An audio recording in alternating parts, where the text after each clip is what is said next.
Welcome. What you are about to watch is not science fiction, and it is not folklore. It is a serious investigation into one of history's most compelling unresolved questions: the mystery of the Taos Hum, the sound only 2% of people can hear and no one can explain.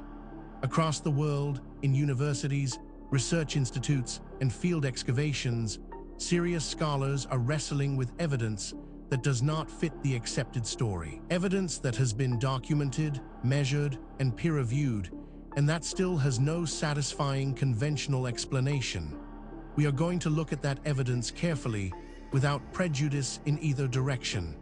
Not dismissing what is extraordinary, but not accepting it without scrutiny either. The truth, as always, is in the details. Since the early 1990s, residents of Taos, New Mexico have been tormented by a persistent low-frequency hum, a diesel engine throb with no identifiable source, louder indoors than outside, worse at night and in rural areas, and entirely inaudible to recording equipment. Sufferers describe it as inescapable, causing headaches, nosebleeds, disrupted sleep, and psychological distress. The U.S. Congress commissioned a formal investigation. Scientists from Sandia Laboratories, Los Alamos National Laboratory, and the University of New Mexico all investigated. They found nothing. No instrument detected any signal that could account for what the hearers reported. The investigation team concluded only that the hum was real to those who experienced it, not that they were imagining it, but that its source was genuinely unidentified. Taos is not alone. Similar hums have been reported in Bristol, England, Windsor, Ontario, and Largs, Scotland. Thousands of people across the globe report the same experience. Some have lost jobs, relationships, and health to a sound that the instruments say does not exist. Where is it coming from? This is where our investigation begins. Stay with us, because the further we go into the evidence, the more extraordinary it becomes. The story you think you know is only the surface. Beneath it lies something far more remarkable. Let us begin. Before we examine the specific evidence, we need to step back and understand the context. This case does not exist in isolation. It sits within the landscape of modern documented mysteries, and to properly evaluate what we are looking at, we need to understand the broader picture that surrounds it. The 20th and 21st centuries were supposed to be the age of answers. Science had decoded DNA, split the atom, put humans on the moon, and mapped the genome. By the logic of accelerating discovery, every mystery should be converging toward explanation. And yet the ledger of genuinely unexplained phenomena, events witnessed by credible observers, investigated by serious researchers, and still lacking a satisfying account, has not shrunk. If anything, it has grown. Part of this is a failure of classification. Phenomena that do not fit established categories tend to be dismissed rather than investigated, filed under anecdotal or mass hysteria, and removed from serious consideration. This is not always wrong. Genuine hoaxes and misperceptions account for a large portion of anomalous reports, but the dismissal is sometimes premature, and the cost is real.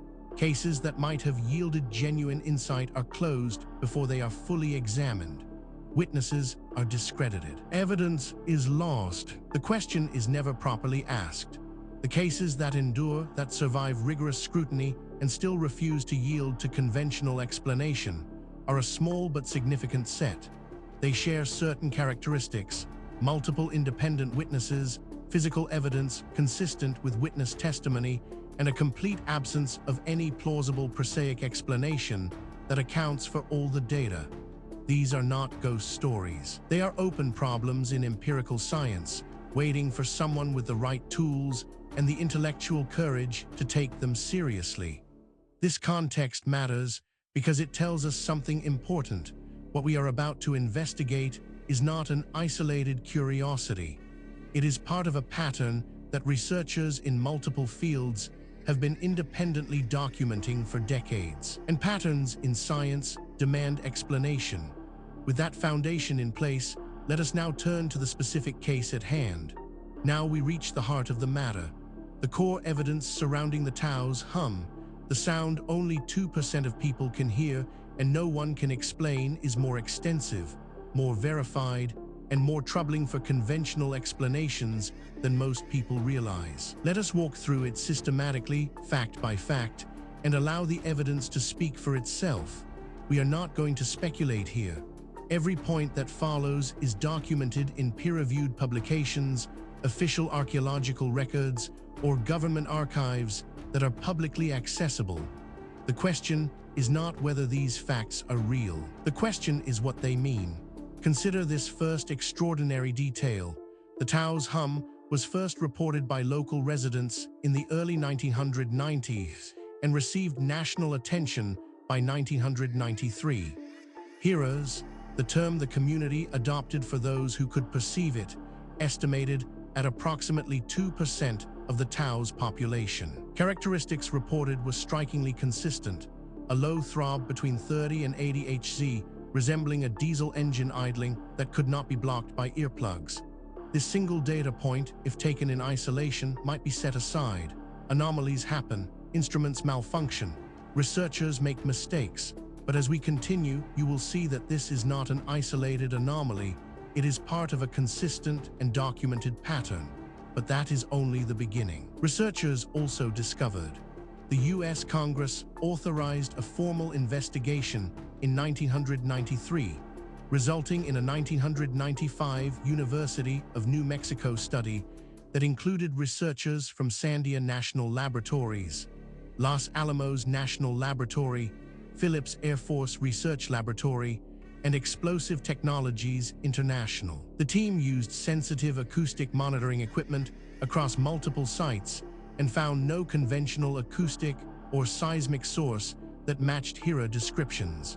Now, a skeptic might propose an alternative explanation for this, and that is entirely reasonable. We should always test alternative explanations before accepting extraordinary ones. The problem is that the alternative explanations, when examined carefully, create more problems than they solve. The mystery deepens when we examine. Heroes consistently report that the hum is louder inside buildings than outside, worse in rural areas than urban areas, and more intense at night than during the day. This pattern is the inverse of most environmental noise, which is louder in open spaces and higher during periods of human activity, a characteristic that has complicated every conventional source hypothesis. This is where the conventional account begins to strain. Each individual fact might be dismissed or minimized in isolation. But the cumulative weight of the evidence is another matter entirely. Perhaps most remarkable of all, similar low-frequency hums have been reported persistently in Bristol, England, where it has been documented since the 1970s. Windsor, Ontario, investigated and partially linked to a blast furnace at Zug Island, Michigan, across the river, and Largs, Scotland. The Windsor hum was among the first to have a confirmed industrial source, demonstrating that at least some instances of the phenomenon have identifiable causes. Researchers who have examined this evidence have described it as genuinely difficult to explain within the accepted framework. These are not fringe commentators. They are credentialed academics publishing in mainstream journals, raising questions that the field has not yet satisfactorily answered. Then there is the matter of David Deeming, a geoscientist at the University of Oklahoma, published a hypothesis in 2004 proposing that very low frequency VLF Navy communications signals used to communicate with submerged submarines could penetrate buildings and be perceived by a small subset of people with unusual sensitivity to electromagnetic radiation in the VLF range. What makes this particularly significant is its independence from the previous points. This is not a case of one theory requiring another. These are separate lines of evidence converging on the same uncomfortable conclusion. Adding to the enigma is this finding. Glenn Macpherson, a Canadian academic who became a hum sufferer in 2012, founded the World Hum Map and Database Project, which has since accumulated thousands of self-reported cases mapped geographically. The database shows clustering in specific regions and allows comparison of HERA characteristics, providing the first large-scale epidemiological picture of the phenomenon. Taken together, these facts form a pattern that cannot be explained by coincidence, misidentification, or methodological error. Each piece of evidence has been examined by skeptics. Each has been subjected to alternative explanations. And in each case, the alternative explanation falls short of accounting for everything that has been documented. We are left with a body of evidence that demands explanation and an accepted narrative that does not provide one. This is where serious inquiry begins. Now that we have established the evidence, we need to examine the theories that researchers have proposed to explain the Taos Hum, the sound only 2% of people can hear and no one can explain. This is where the debate becomes most intense, because the theories reflect not just different interpretations of the same evidence, but fundamentally different assumptions about what is possible and what the past looked like. Understanding these theories is not just an academic exercise. Each one has been championed by serious researchers with genuine credentials, and each one captures something that the others miss. The truth, if it is ever established, will likely draw on elements of several. The first major explanation proposed by researchers holds that David Deming's VLF hypothesis proposes that U.S. Navy submarine communication systems transmitting in the very low frequency band 3 to 30 kHz generate signals that penetrate soil and building materials and are perceived by a small percentage of the population with unusual physiological sensitivity, possibly through bone conduction or direct stimulation. Of the Kochlear, the mechanism explains the indoor amplification and the rural intensity pattern. This interpretation has significant academic support and is backed by substantial evidence, but it is not without problems. Critics point out that it requires assumptions that go beyond what the evidence strictly supports, and that key predictions of this theory have not been confirmed by subsequent research. It remains contested, and the contest is productive. A rival school of thought argues that spontaneous autocaustic emissions, sounds generated by the ear itself, could account for some cases of persistent tonal perception. The inner ear contains outer hair cells capable of producing sound, and dysfunction in their feedback regulation can create persistent tonal percepts. This explanation is medical rather than environmental, but does not explain why clusters of unrelated people in specific geographic areas report identical characteristics simultaneously. This theory is controversial, and deliberately so. Its proponents argue that the evidence demands an explanation outside the conventional framework. Critics counter that extraordinary claims require extraordinary evidence, and that the evidence presented, while suggestive, does not yet meet that standard. The debate continues in peer-reviewed literature. Perhaps the most unconventional theory suggests that tectonic microseismic activity in geologically active zones, such as the Rio Grande Rift, which runs beneath the Taos area, could produce infrasound and low-frequency seismic vibration perceptible to a sensitive subset of the population. The Taos area sits in a region of ongoing geological activity, and microseismic events below conventional detection threshold occur continuously in rift zones. What is striking about this debate is not merely that experts disagree. That is normal and healthy in science. What is striking is the quality of the disagreement. Serious researchers, working from the same body of evidence, reaching genuinely different conclusions. That level of fundamental disagreement, when it persists over decades, is a signal that something important has not yet been understood. The question is not which of these theories is right. The question is whether any of them is right, or whether the truth is something that none of the current frameworks has yet been able to capture. The case surrounding the Taos Hum, the sound only 2% of people can hear and no one can explain, does not rest on speculation alone. What distinguishes this investigation from pure mythology is the existence of documented, physical, verifiable evidence, material that has been examined by credentialed researchers and whose authenticity is not seriously disputed. What is disputed is its interpretation. Let us review the most significant documented evidence as objectively as possible. We are not going to cherry-pick the data, that supports a preferred conclusion, we are going to lay out what exists and let you draw your own assessment. Physical evidence supporting this account includes the University of New Mexico 1995 study, the most comprehensive formal investigation, deployed calibrated infrasound and low-frequency acoustic sensors across multiple Taos locations and recorded no signal consistent with hearer descriptions. The study's authors concluded that the source was unidentified, not that hearers were fabricating their experience, a distinction that has been important to the community. This evidence has been subjected to independent verification. Skeptics have examined it. Alternative explanations have been proposed and tested. The data remains. The question of what it means remains open.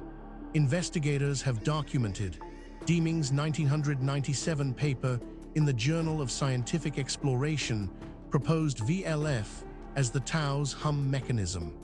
VLF transmitters at established U.S. Navy facilities are confirmed to operate in geographic proximity to affected regions. The frequencies used, particularly the Jim Creek facility in Washington state and the Cutler facility in Maine, overlap with the frequency range reported by hearers. This evidence has been subjected to independent verification. Skeptics have examined it. Alternative explanations have been proposed and tested. The data remains. The question of what it means remains open. On-site analysis revealed the Bristol Hum in England was investigated by acoustician Jeff Leventhal and others over several decades. While no single definitive source was identified for the Bristol case, the Windsor Hum in Ontario was traced by Environment Canada investigators in 2014 to blast furnace operations at Zug Island, Michigan, demonstrating that industrial low-frequency sources can produce persistent, geographically specific humming audi. To a subset of local residents, this evidence has been subjected to independent verification. Skeptics have examined it. Alternative explanations have been proposed and tested. The data remains. The question of what it means remains open. Each individual piece of evidence might, in principle, be explained away. A single anomalous artifact might be misidentified. A single anomalous date might reflect contamination. A single anomalous eyewitness account might reflect misperception. The question is whether all of the evidence can be explained away, and whether the explanations required are more or less plausible than the evidence itself. When multiple independent lines of inquiry converge on the same conclusion, that convergence is the most powerful signal in empirical science. And that is exactly what we are seeing here. We have examined the history, the evidence, and the theories surrounding the Taos Hum, the sound only 2% of people can hear and no one can explain. Now we need to ask the question that is sometimes overlooked in discussions of ancient mysteries. Why does this matter? What does it mean for us today? It would be easy to file this away as an interesting historical curiosity, a puzzle from a distant past with no bearing on our present lives. That would be a fundamental mistake. The questions raised by this case touch on issues that are directly relevant to who we are, where we came from, and what the human story actually looks like before the period covered by conventional history. Glenn Macpherson's World Hum Map and Database project has transformed the study of the phenomenon by aggregating thousands of cases with consistent geographic and demographic patterns. A 2016 paper by Cox and Gosnell in the Journal of the Acoustical Society of America identified VLF transmissions as the most likely mechanism for the global hum phenomenon. For Taos specifically, no single source has been confirmed. Hearers continue to report symptoms, and the international hum research community remains active. The phenomenon sits at an uncomfortable intersection of medical, environmental, and geophysical research. No single discipline owns the question. What is certain is that thousands of people worldwide are experiencing a real perceptual phenomenon whose origin remains officially unknown. Furthermore, the tools available to investigate these questions are advancing rapidly. Satellite imaging, ground-penetrating radar, ancient DNA analysis, isotopic tracing, and deep-sea sonar are all providing capabilities that previous generations of researchers could only dream of. Cases that were genuinely unresolvable 10 years ago are now open to new analysis, and the findings, consistently, are expanding rather than contracting the mystery. The investigation continues. New discoveries are being made. New analyses are being published. New voices are entering the conversation from disciplines that were not previously part of the discussion. The answers, when they come, and they will come, will not merely solve a historical puzzle. They will force a fundamental revision of assumptions that underpin our entire understanding of human history and human potential. We have now walked through the complete case of the Taos Hum, the sound only 2% of people can hear and no one can explain, from the historical record, through the physical evidence, across the competing theories, and into the modern significance of what remains unresolved. What the story of Taos Hum ultimately reveals is not just a historical puzzle. It is a mirror. It reflects our assumptions back at us, our assumptions about what ancient people were capable of, about how knowledge is gained and lost across the centuries, and about the relationship between what we know and what we merely think we know. The evidence presented in this documentary is real. The questions it raises are genuine. The debate among researchers is ongoing, and that is healthy. Science is not a set of conclusions. It is a process. And the process requires that we remain open to evidence that challenges what we thought we knew, however uncomfortable that challenge might be. If you came to this documentary as a skeptic, we hope the evidence gave you something to think about. If you came as a true believer, we hope the critical examination gave you a more nuanced picture. The truth, as always, lies in the evidence, not in what we want to be true. Thank you for watching. If this investigation sparked your curiosity, please subscribe to the channel. We publish new documentaries every week, covering the full range of historical mysteries that the mainstream has not yet adequately explained. Leave a comment below telling us which case you want us to investigate next. The conversation continues. The investigation never ends.